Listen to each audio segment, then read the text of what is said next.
to Vidya's vlog. ഇന്ന് നമ്മളിവിടെ ഉണ്ടാക്കുന്നത് പൈനാപ്പിൾ പുളിശ്ശേരിയാണ്. അപ്പോൾ ഇത് പൈനാപ്പിൾ പുളിശ്ശേരിയും ഒരു മധുരക്കറി ആയിട്ട് എല്ലാവരും കണക്കാക്കണ്ട. ഇത് അടിപൊളി ടേസ്റ്റാണ്. ഇത് പുളിശ്ശേരി നമ്മൾ ആസ്വദിച്ച് കഴിക്കണം. അപ്പോൾ ആ പച്ചമുളക് കീറിയിട്ടതിൻ്റെ എരിവും തൈരിൻ്റെ പുളിയും പൈനാപ്പിളിൻ്റെ മധുരവും എരിവും എല്ലാം കൂടിയിട്ട് അടിപൊളി ടേസ്റ്റാണ്. ആസ്വദിച്ച് കഴിക്കുമ്പോൾ നല്ല ടേസ്റ്റാണ്. അപ്പോൾ എല്ലാവരും ഇതൊന്ന് ഉണ്ടാക്കി നോക്കണം. അപ്പോൾ ഇതെങ്ങനെ ഉണ്ടാക്കണേന്ന് നമുക്ക് നോക്കിയാലോ. നേരെ വീഡിയോയിലേക്ക് പോകാം. എല്ലാ കൂട്ടുകാർക്കും വിദ്യാസ് വ്ലോഗിലേക്ക് സ്വാഗതം. നമ്മൾ ഇന്ന് എന്താ ഉണ്ടാക്കുന്നത് നോക്കിയാലോ. അപ്പോൾ നേരെ വീഡിയോയിലേക്ക് പോകാം. നമ്മളിന്ന് ഈ പൈനാപ്പിൾ വെച്ചിട്ട് ഒരു പൈനാപ്പിൾ പുളിശ്ശേരിയാണ് ഉണ്ടാക്കാൻ പോകുന്നത്. അപ്പോൾ പൈനാപ്പിൾ നമ്മൾ ഇവിടുന്ന് തന്നെ പറിച്ചാണ് വീട്ടിൽ നിന്ന്, ഇവിടെ പറമ്പിൽ നിന്ന് പറിച്ചതാണ്. അപ്പോൾ നല്ല മണമൊക്കെ ഉണ്ട്. നല്ല പഴുത്ത പൈനാപ്പിളാണ്. ഇത് വെച്ചിട്ട് നമുക്ക് പൈനാപ്പിൾ പുളിശ്ശേരി ഉണ്ടാക്കാം. എങ്ങനെയാണെന്ന് നോക്കുക. പൈനാപ്പിൾ നമ്മൾ ചെത്തി അരിഞ്ഞെടുത്തിട്ടുണ്ട്. ചെറിയ കഷ്ണങ്ങളായിട്ട് അരിഞ്ഞെടുത്തതാണ്. പിന്നെ നമ്മൾ തേങ്ങ അത് അരപ്പിന് ആവശ്യമായ തേങ്ങ ചിരണ്ടിയെടുത്തു. അതിലേക്ക് മഞ്ഞൾപ്പൊടി, ചെറിയ ജീരകം, വെളുത്തുള്ളി, കറിവേപ്പില, പച്ചമുളക്, മഞ്ഞൾപ്പൊടി ഇത്ര ഇട്ടിട്ട് തേങ്ങ നന്നായിട്ട് അരച്ചെടുക്കണം. നമുക്ക് വറവിന് ആവശ്യമായ സാധനങ്ങൾ വറ്റൽ മുളക്, കറിവേപ്പില, പച്ചമുളക്, ചെറിയ ഉള്ളി അരിഞ്ഞത്. തേങ്ങ നന്നായി അരച്ചെടുത്തിട്ട് വരാം. അരപ്പ് നല്ല പേസ്റ്റ് പോലെ അരച്ചെടുത്തിട്ടുണ്ട്. ഇനി നമുക്ക് ഒരു മൺചട്ടി അടുപ്പത്ത് വെച്ച് കൊടുക്കാം. പുതിയ മൺചട്ടിയാണ്, ഞാൻ മയക്കി വെച്ചതാണ്. നിങ്ങളൊക്കെ എങ്ങനെ ചട്ടി മയക്കുന്നതെന്ന് പറയണേ. ഉമ്മി ഇട്ടിട്ടാണോ എങ്ങനെയാ ചട്ടി ഉമ്മി കത്തിച്ചിട്ടാണോ എങ്ങനെ ചട്ടി മയക്കുന്ന എല്ലാവരും? ഞാൻ അവിടെ ചട്ടി മയക്കി പുത്തൻ ചട്ടി മയക്കിയതാണ്. അതിനകത്ത് നമുക്ക് അറിയിക്കാം. മോരുകറിയൊക്കെ വെക്കുമ്പോഴും ഈ പുളിശ്ശേരി ഇതൊക്കെ വെക്കുമ്പോഴും മൺചട്ടിയിൽ വെക്കുമ്പോൾ മോരുകറിയൊക്കെ വെക്കുമ്പോഴും പുളിശ്ശേരിയൊക്കെ വെക്കുമ്പോഴൊക്കെ മൺചട്ടിയിൽ വെക്കുമ്പോൾ ഒരു പ്രത്യേക ടേസ്റ്റാണ്. അപ്പോൾ നമുക്ക് മൺചട്ടിയിൽ മോരുകറി വയ്ക്കാം. ചട്ടി ചൂടായി അതിലേക്ക് ലേശം വെളിച്ചെണ്ണ ഒഴിച്ചു കൊടുക്കാം.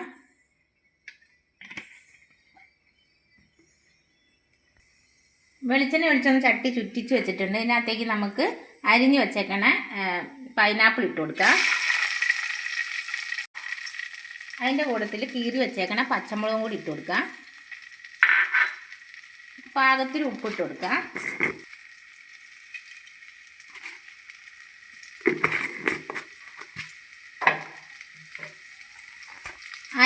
തേങ്ങ അരപ്പിൽ മഞ്ഞൾപ്പൊടി ഇട്ടിട്ടുണ്ട്. അപ്പോൾ ഇതിനകത്ത് ലേശം മഞ്ഞൾപ്പൊടി ഇട്ടാൽ മതി.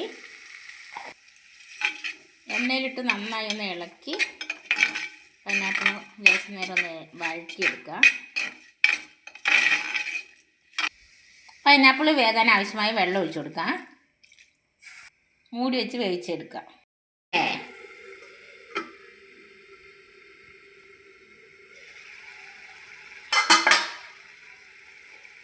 പൈനാപ്പിളൊക്കെ നന്നായി വെന്ത് വന്നിട്ടുണ്ട്. ഇതിലേക്ക് നമുക്ക് തേങ്ങ അരച്ച് വെച്ച തേങ്ങാരപ്പ് ഒഴിച്ചു കൊടുക്കാം.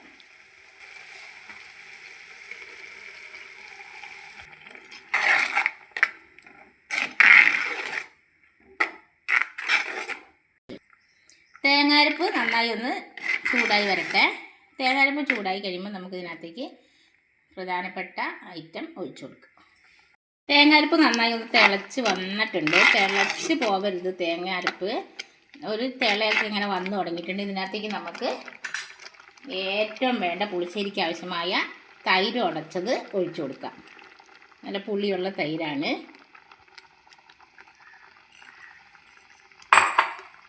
തൈര്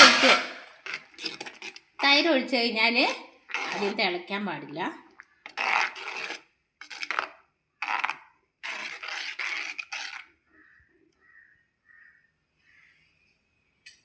തിള വരുമ്പോൾ ഓഫാക്കാം. ഇതിനകത്തേക്ക് ലേശം ഉലുവാപ്പൊടിയും കൂടി ഇട്ട് കൊടുക്കുക. ഇളക്കി ഉപ്പൊക്കെ പാകം ഉണ്ടോ എന്ന് നോക്കി പാകത്തിന് ഉപ്പില്ലെങ്കിൽ പാകത്തിന് ഉപ്പൊക്കെ ചേർത്ത് കൊടുക്കുക. ഇതിപ്പോൾ ഞാൻ നോക്കിയപ്പോൾ കറക്റ്റ് ഉപ്പൊക്കെ പാകമാണ്. തൈരൊഴിച്ച് ചെറിയൊരു രീതിയിൽ തിളയൊക്കെ വന്നപ്പോൾ നമുക്ക് സ്റ്റവ് ഓഫ് ചെയ്യാം. ഇനി നമുക്കിതിനകത്തേക്ക് കടുക് വറുത്തൊഴിക്കാം. അതിന് വേണ്ടിയിട്ട് ചട്ടി വെച്ചു.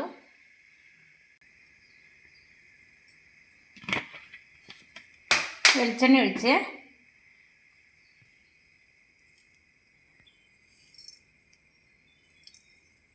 കടുക് ഇട്ട് കൊടുക്കാം.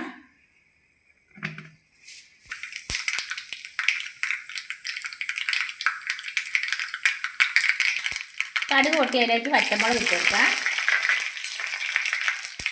അരിഞ്ഞ് വെച്ച ചെറിയുള്ളി, കറിവേപ്പില,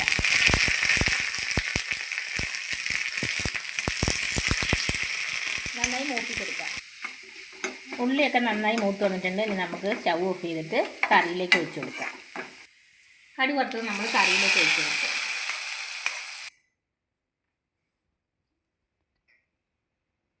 അങ്ങനെ നമ്മുടെ പൈനാപ്പിൾ പുളിശ്ശേരി ഇവിടെ റെഡി ആയിട്ടുണ്ട്. നല്ല ടേസ്റ്റുള്ള അടിപൊളി ഒരു പുളിശ്ശേരിയാണ് പൈനാപ്പിൾ പുളിശ്ശേരി. എല്ലാവരും ഇതുപോലെ ചെയ്ത് നോക്കണം. അപ്പോൾ അടുത്തൊരു വീഡിയോ ആയിട്ട് വീണ്ടും വരുന്നതായിരിക്കും.